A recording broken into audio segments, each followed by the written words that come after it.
First of all, actually, I just wanted to start by thanking you all for having me come and speak to you today, and follow that up with two apologies. Luis Martin's already mentioned, the first apology is that I'm not a valuer. So the caveat in all of this is that whilst I'm heavily involved in the work of the IVSC and the promulgation of international valuation standards around the world, when it comes to the technical nuances, I'm going to draw a blank. So, but I will try and answer any questions that you might have. The second apology is that I know that you've moved your program around because of my travel disruptions yesterday. So thank you for accommodating this presentation later on in your program than you had originally expected. I'm going to give you a background, an update on activities of the International Valuation Standards Council, some of the latest developments in what we've been doing in setting standards, some insights into the conversations that we're having with regulators and governments and markets around the world in relation to international valuation standards. But before I start, I think it would just be helpful if I could just get a show of hands. Those of you that are, first of all, familiar with the International Valuation Standards Council. So you've heard the name before on IVS, okay, so a number of you. And then anybody that feels like they have a good understanding of our organization and what we do? Maybe a couple, and certainly one here as well, because you were involved, I think, heavily in its creation. Good. Okay. Well, in that case, it sounds like I should have some useful insights then in terms of who we are as an organisation. We're a global body. We're the global standard setter. We set international valuation standards, which are applied in many markets around the world today. Our two objectives are to establish one set of high-level, principles-based standards that valuers can apply wherever they are and whatever they're valuing throughout the world, and thus bring confidence to valuation into the marketplace. And the second objective is to promote the valuation profession in the round and make sure that markets understand the importance of valuation, clients understand the importance of having professional valuations. So those are our roles. We're an independent organization. We have an independent board of trustees that oversees the creation of the standards, the work that we're doing to inform and influence regulators around the world. And I think that's a really important point to make. We're not a trade body. We don't just represent our member organizations. We're trying to make the profession a robust profession. We're not for profit organization, and uniquely, I think we cover all areas of valuation. So I'm sure that in the markets that you're working in, you'll be familiar with valuation standards that might exist for real estate, tangible assets, for example. They're quite well established. The IVS covers every class of assets. So we have standards that are looking at real estate, business valuation, financial instruments, intangibles, all sorts of things. And our member and sponsor network extends to 135 countries. So we have members in many markets around the world. And we work regularly with, I said regulators already, we have standing roles with organizations like IOSCO, which is the International Securities Regulator, with the International Accounting Standards Board, FASB, IAASB, and various others who we're invited to come and speak to and work collaboratively with to try and create alignment in valuation practices. I think the key imperative for the IVSC is that we're a public interest organization. And I think any profession has to have a professional standard setter that has the public interest as at the foundation of what they're trying to focus on. So we want to establish standards that help de-risk and safeguard financial markets in the public interest. And that's what drives us as an organization, and it's what underpins everything that we do. I don't need to explain to to a group of leading valuers from around the world that valuation matters. I mean, you know that valuation matters, but it is amazing how often you can have conversations with stakeholders throughout the valuation process who are not familiar and quite aware of the significance of valuations to the financial system in the round. And so we've put together a very short video, it's just a couple of minutes long, which we use routinely to explain to people why valuation matters. And I thought I would just show it to you now.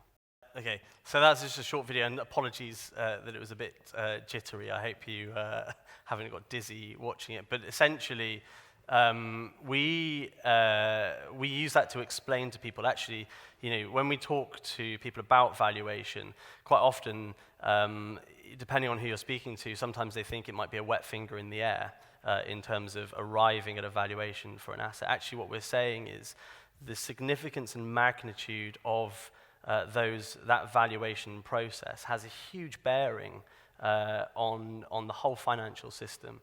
And so it's really important that it's done in a professional manner and that it's underpinned by standards. Of course, there are entities that sit around the valuation industry that are very familiar with the important role that valuation plays. And as the global financial crisis certainly shone a spotlight and put into sharp focus the importance of valuation. The Financial Stability Board, in the midst of the global financial crisis, were very quick to make public statements about the fact that you had robust or increasingly robust and recognized global accounting standards, but actually those accounting standards told you what values you needed to include in financial reports, but it didn't tell you how you go about doing those valuations or the quality of the valuations that you needed to use. And so there was a big disconnect in terms of that professional provision of valuations. Some of the banks, the central banks that are represented on the FSB went further than that, and of course they highlighted the fact that valuations, where they were poor and weak, had actually had a significant influence on driving the global financial crisis in the first instance. And so this example from Christian Noyer at the Bank of France, where he was talking about the underlying issues around the valuation of financial instruments in particular. And then you had organizations like the Securities and Exchange Commission in the US, linking the two together and saying, well, actually, there is an issue around valuation, but unlike the accounting profession, you have a very fragmented approach to valuation around the world. There are some markets, of course, where there are standards and there are professional bodies there qualifying valuers, but there are very many more markets where those standards just don't exist, or where there are no professional qualifications and training for valuers. And the chief accountant of the SEC even proposed that one potential solution should be to galvanize the valuation profession around a single set of international standards, which is, it seems like a sensible approach to take, but this was being said years after the financial crisis had begun, and there just wasn't that in place. The IVSC had its origins in real estate valuation. And it was actually started by a group of real estate valuation professional organizations. I think it had its first meeting in Melbourne in the mid-80s, and then spun out of that, but very much focused on how professionals go about valuing real estate assets. Towards the end of the global financial crisis, we were quite fortunate that Sir David Tweedy was stepping down as chair of the International Accounting Standards Board. He had been the chair and CEO of the IASB from 2001 when the international financial reporting standards started to be developed and promulgated around the world. And fortuitously, he had had a conversation with Mario Draghi during the financial crisis where, as chair of the FSB at the time, he said, what are accountants doing about the poor valuation quality? You know, what's happening? And David's response was, that's just not what the accountants do. The accountants don't do the valuations. There are professionals out there doing the valuation work. But I think he quite quickly discovered through those conversations that it wasn't quite as clear-cut as that. And so was very happy to come and take on the role of chair of the IVSC from 2012.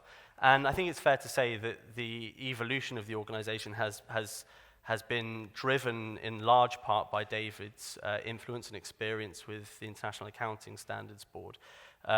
Certainly in terms of the breadth of what we're covering, we evolved from being heavily focused on real estate, and we created committees looking at business valuation and most recently financial instruments.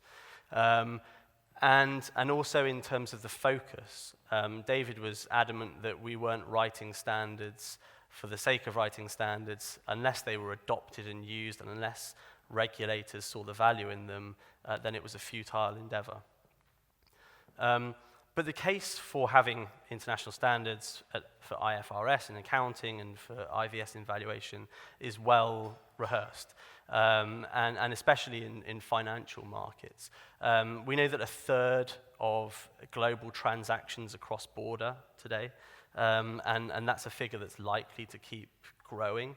And we know that with a myriad approach and standards to accounting and valuation, there are costs and risks both to the preparer of that information, but also critically to the clients, the investors, and the businesses that rely on that information when they're making decisions. So the case for having consistency in approach is pretty compelling. But historically, there have been very national focused standards, both in accounting and in valuation. And it's been a political challenge to try and create consistency. And also there are obviously market nuances that make a big difference as well. But these inconsistencies do create risks and lead to costs. The IFRS was created to be a global language for accounting, to make company accounts comparable from one market to the next. And it started as a project to harmonize accounting processes and practices in Europe. But it very quickly expanded to cover other parts of the world because there was this consensus that harmonization was the right move. And so today, IFRS is used in 144 countries around the world, either prescribed by regulators or mandated by firms, clients that have operations or subsidiaries in those markets. So it's grown quite rapidly. And of course, there are some very obvious non-shaded parts of that world map where IFRS doesn't exist today. But I think aspirationally and probably in the longer term, there will be more moves towards convergence because it will be driven by market needs and market demands and concerns around risks of inconsistency. Valuation, as you know, is very different to accounting in many ways in terms of the standards that are applied and the expectations. And a large part of that is because it's just not a regulated profession or heavily regulated profession. In some parts of the world, in the Middle East, for example, we're seeing regulatory authorities now start to license and specify standards that are applied. And you'll see in other markets where there are strong valuation professional organizations that are setting de facto the standards for that market. But we as an organization have had to take quite a patchwork approach to encouraging the adoption of international valuation standards around the world. And so market to market, we look differently and work with different entities to try and encourage the application of these standards. We work extensively with preparers and providers of valuation data, because we want them to be using international valuation standards and to explain and educate their clients about the significance and importance of having that consistency. We also work with valuation professional organizations. So some of you will be familiar with the likes of RICS or the Royal Institution of Chartered Surveyors. They have a set of valuation standards called the Red Book.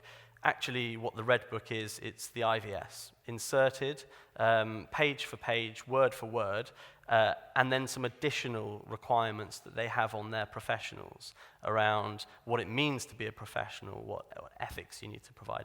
And they'll also have some local market specific requirements as well, where there are jurisdictional requirements on the valuer. But through these VPOs like RICS, like HKIS in Hong Kong, like JARIA in Japan, like the CBV Institute in Canada or the Appraisal Foundation in the US, we are embedding one set of global standards that valuers can point to, and importantly, that markets can be confident are being applied by professional valuers. And so our member organizations make a commitment to implement those principles-based standards within their approach to valuation. And it covers a broad spectrum of the industry. So, as I mentioned, there's professional organizations quite heavily involved. Institutions play some statutory role, and we're increasingly seeing regulators seeking to become more involved in the work that we're doing. Corporate entities, so largely providers of valuation services, but we're also seeing now end users of valuers actually wanting to be part of a global network and making a statement to say, you know, we have an expectation that valuations are done to the international standards, and also academic organizations as well. We have 60 plus professional valuation professional organizations around the world, and collectively they are qualifying over 300,000 professionals in the markets that they're in. In China Appraisal Society is one of our members. They have 30,000 valuers that they are accrediting and delivering guidance and standards to. And then that's replicated in markets around the world. And professionals applying IVS, conservatively we can say professionals are applying IVS in 103 countries around the world. One of the things that we're often asked as an organization is, where can I access expertise that can deliver IVS compliant valuations? And so as the standards body, it's not our place to point to experts within different markets around the world and say, speak to this person. But one thing we are launching later this year is a platform on our website that allows end users who are interested in procuring valuations that are in line with the international valuation standards to see where there are professional bodies in the markets that they're looking at within our membership that they can go to find the valuers. And if you look at things like the RICS website, they have find a valuer services. Many of professional bodies do. So that will direct people through to those registers. And then also we have sponsor organizations who are absolutely integral to our ability to set standards as a not-for-profit organization. These organizations commit some finance towards what we're doing, and they also derive value through their ability to show that they are giving something towards developing the global valuation profession. But there's a cross-section of organizations there as well. I mentioned that we'd had quite an evolution in the approach that we have to standards several years ago, and certainly when Sir David came in. We used to have just one standards board that was responsible for setting the international valuation standards, and we had 12 global experts on there who were writing the standards. The problem was that because it covered multiple asset classes, often you would have three or four people that were experts in one field, and then the rest of the board were perhaps less familiar with what the issues were in that space.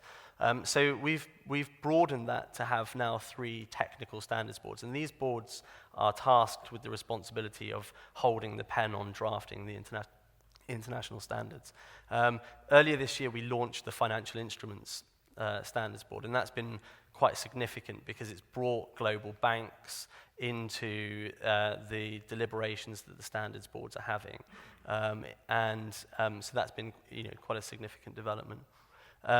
And we have a board of trustees, which is, as I said, an independent group who oversee the work of the IVSC. It was chaired by Sir David Tweedy until last week. He's now stepped down after his 2 terms came to an end. Lord Alistair Darling, who was the former Chancellor of the Exchequer in the UK, in fact, he was Chancellor through the financial crisis, is now chairing the IVSC. But David has remained as an advisor to the IVSC, so we haven't lost his expertise and insight. But we've got on the Board of Trustees a former SEC commissioner, a general counsel of the World Bank, a senator, the chair of the IAASB. So we have a grouping of experts who are there to oversee what we're doing as an organization and to provide checks and balances on that. Across our boards, there's 25 flags on here, but there's 26 nationalities represented. So these are experts coming together from markets around the world to provide input to the development of those standards. And that's really important because in every market, there are lessons to be learned. There are probably examples of best practice, and there are also, I'm sure, lessons around what we shouldn't do. But we draw on all of that insight to develop the standards.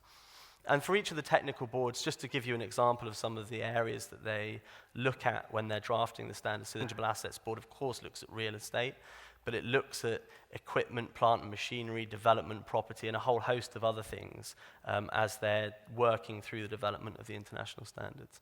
The Business Valuation Board is looking at non-financial liabilities, inventory, goodwill, and various other things as they look to develop their standards. They're also looking at things like cryptocurrency and how that is going to drive. And then the Financial Instruments Board have just started, but they're looking at a number of different areas. Importantly, they're looking to publish something on IBOR later this year, but they're also looking to update the financial instruments standards in the round and publish something in the early part of next year. So what you have essentially in the standards is 2 parts. The international valuation standards, I've given everybody a memory stick, and you'll see the latest version of our standards are loaded up onto that stick, so you have access to them. But essentially what you have is 2 parts. The general standards, which are applicable to every type of valuation. It doesn't matter what you're valuing. If you're carrying out a valuation to IVS, then you comply with the general standards, and then you have asset-specific chapters towards the end. As an organization, we don't issue guidance per se beyond the standards. We think that the valuation professional organizations that we work with are better placed to be producing that content on a market basis. But we do issue publications quite routinely which help people to understand how you apply IVS in different contexts. And so we've published recently valuation and property tax and agricultural properties, and that's just explaining in real life scenarios how the IVS is applied in those situations. I know I'm running out of time, so I'm just going to cover this last bit. Writing standards is important, but adoption of those standards is critical, because you can write the best standards in the world and you can put them on the shelf, but so what? Who cares? And so I would say the vast majority of our focus as an organization is on engagement with adopters of the standards, or entities that we know we need to get adoption from. We think it is eminently possible that in the near term, the likes of the IASB and FASB might mandate the use of IVS in valuations for financial reporting purposes. I mean, certainly the conversations are heading in that direction, but we know that they won't do that until the profession comes together around one set of global standards. And so that's what we're looking to do at the moment. Regulators are a really important stakeholder group. The EBA, the European Banking Authority, earlier this year published valuation guidance for resolution authorities, and in it they have included IVS as a standard to be applied for valuation for resolution purposes. And that's significant because the central banks have now become much more engaged in those conversations with us. And we're also, it's not the only example where we are working with regulators. In 2016, we were asked by the APEC community to lead engagement with APEC nations to develop valuation infrastructure in their markets, and that includes efforts to embed IVS within those markets. So we've been having quite a bit of work and success since 2016. Markets like the Philippines adopted IVS in legislation at the beginning of this year. But we're also having roundtable discussions in Hong Kong and Singapore and Japan.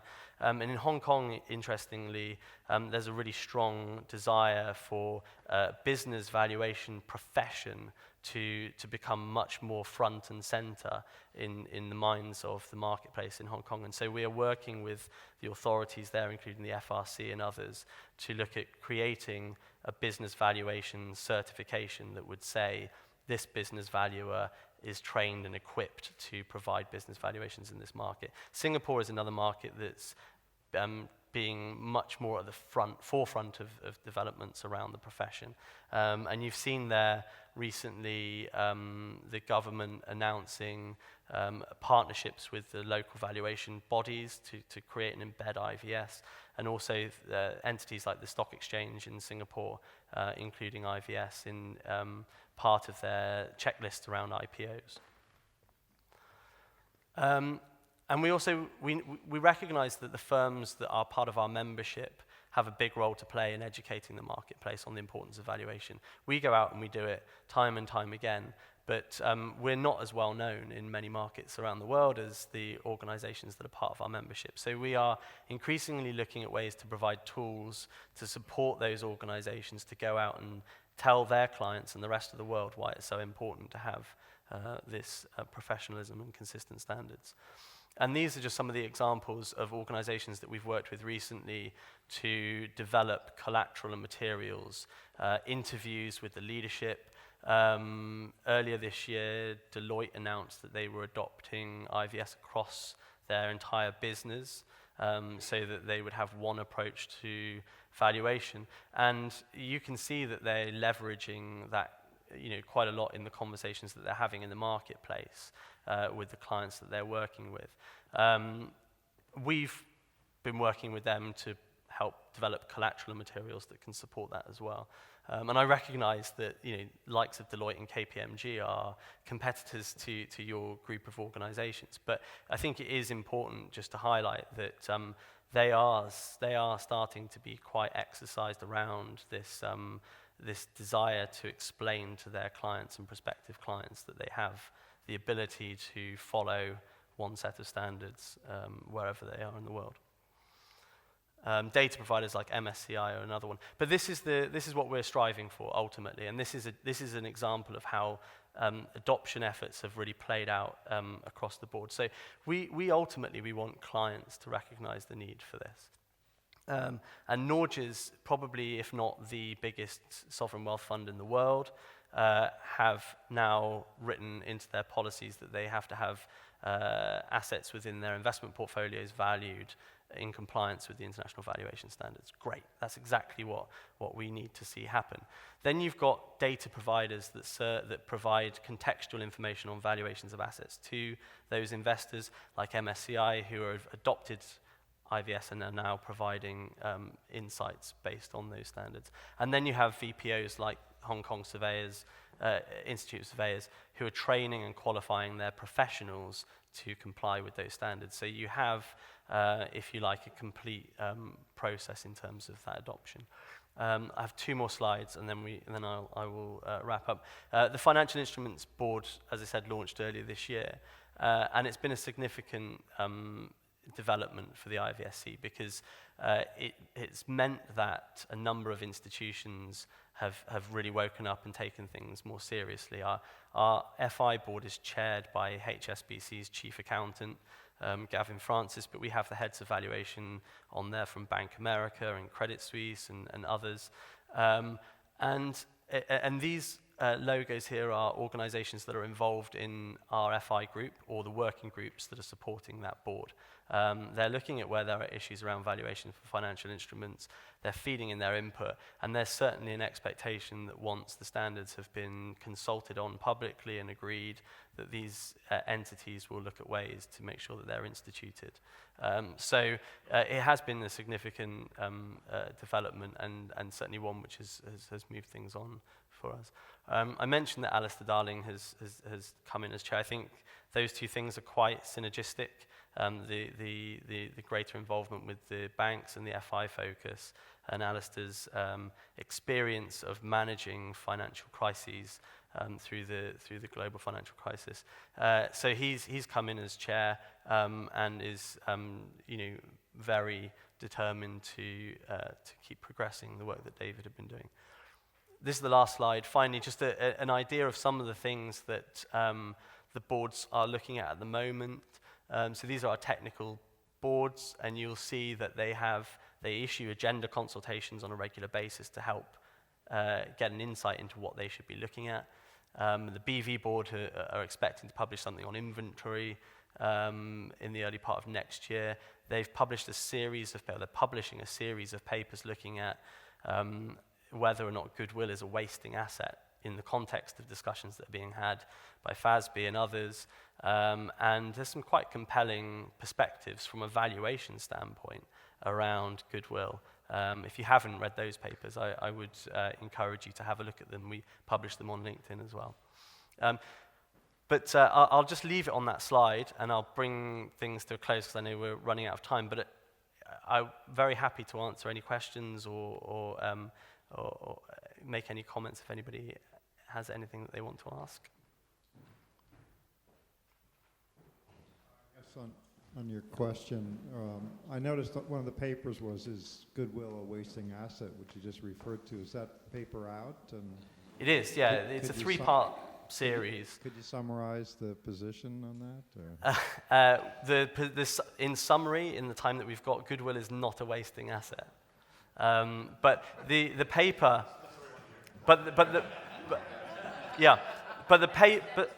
the paper has actually been very well shared and received, and it poses some really tough questions. It comes at it from a valuation standpoint. But I think it's quite a short paper, but it's definitely worth having a look at. I can send it. It's really well.